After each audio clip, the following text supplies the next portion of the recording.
Сіздердің енді қайғыларыңызға шын жүректен ортақпыз.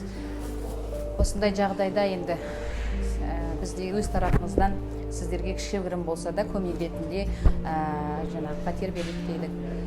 Қиын жағдай жарым.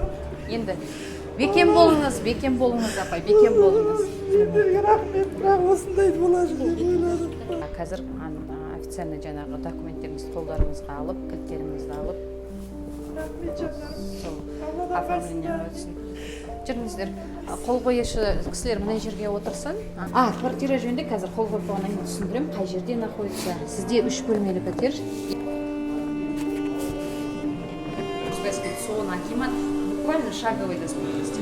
Өте жақын орналасқан. Поликлиника өте ыңғайлы. Қазақша, орыс мектебі бар, жаңағы сад, балабақшалар орналасқан. Прям мына жақ жолдың бетінде өткен бетте сізде өте жақын орналасқан. Балаларыңызға өте ыңғайлы болады деп ойлаймын. Комплекс туралы.